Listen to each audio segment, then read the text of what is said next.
In the sun-warmed lands of Eloria, nestled between emerald hills and silver rivers, there stood the kingdom of Solareth, a realm of peace, justice, and song. Its people revered honor as their highest virtue, and its king, Alaric the Just, was loved by all. But even in the fairest kingdoms, shadows can fall. Cailan Windmere, a blacksmith's apprentice, lived a quiet life in the southern quarter of Solareth. Orphaned young and raised by his uncle, Master Thane Windmere, Cailan had learned the art of forging steel with diligence and pride. Though barely 17, he was known for his unmatched skill in bladecraft and his fierce loyalty to the realm. Each year, Solareth held the Festival of Blades, a celebration of martial prowess, where knights, squires, and blacksmiths alike competed for glory. Cailan had entered the contest for the first time, presenting a long sword of his own design, a weapon of folded moon steel that shimmered like water in sunlight. His blade won the day. Even the royal champion, Sir Calder of the Crimson Guard, praised it. Cailan stood before the court that night, nervous but proud, as King Alaric himself commended his skill. But the next morning everything changed. The palace was in uproar. News spread like fire. King Alaric had been poisoned. Though he lived barely, his life hung by a thread. And in the king's private chamber, hidden beneath a velvet cushion, was a dagger. A dagger etched with a maker's mark, a raven above an anvil. Cailan's mark. He was arrested before sunrise, dragged from his uncle's forge in chains. No trial was held.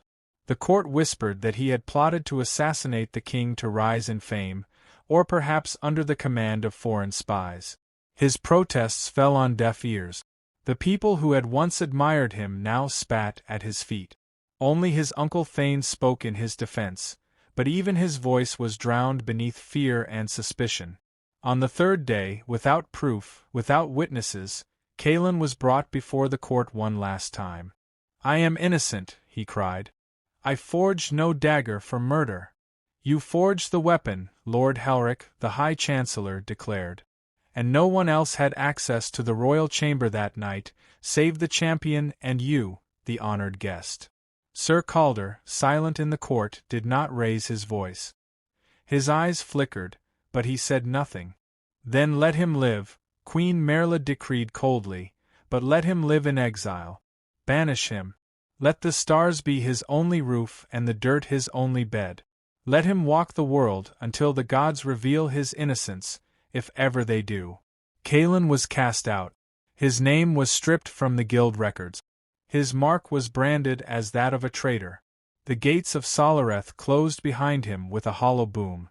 Cailan wandered for months, through storm-swept forests, across desolate plains, and into the jagged peaks of the northern ridge.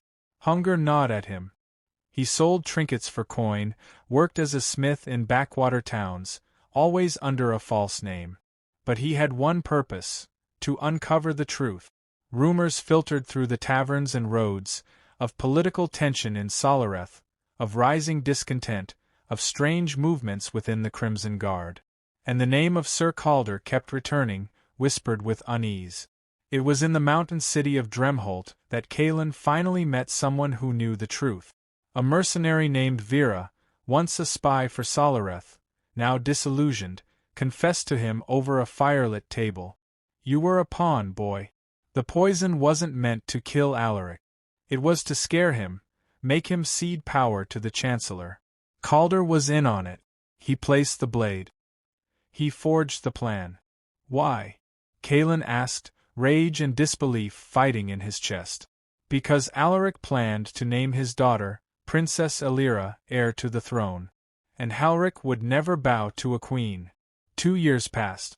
Cailan trained in secret, honing his skills with both hammer and sword. With Vera at his side and a growing network of rebels, exiled nobles, displaced soldiers, and disenfranchised townsfolk, Cailan prepared for a return.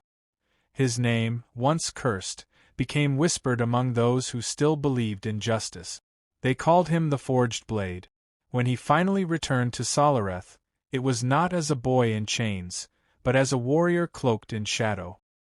He infiltrated the kingdom during the winter solstice, the night the gates stood open for celebration.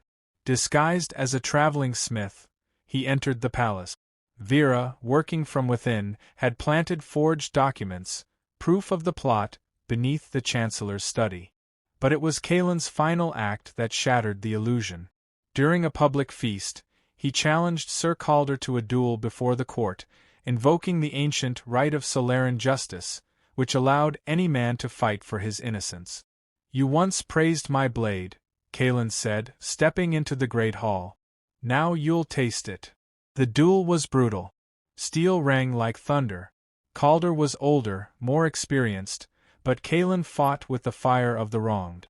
In the final strike, Calder's blade shattered. Kaelin stood over him, victorious, and dropped the moonsteel dagger he had carried for 2 years, the one once found in the king's chamber. "This dagger was mine," he said. "But you placed it there." Calder, bloodied and beaten, finally confessed. King Alaric, weakened but alive, had watched in secret behind a curtain.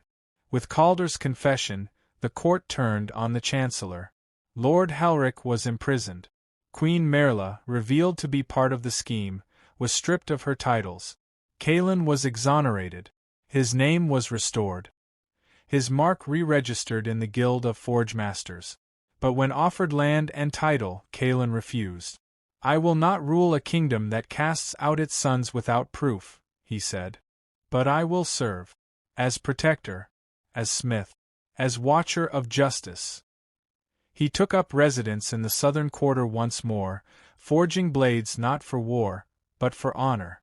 And in time, he became the first commander of the Starwood Guard, a brotherhood formed to defend the realm from the corruption that once exiled him. And so the boy once banished became a legend. Not because he won battles, but because he proved that even when truth is buried beneath lies, it does not die.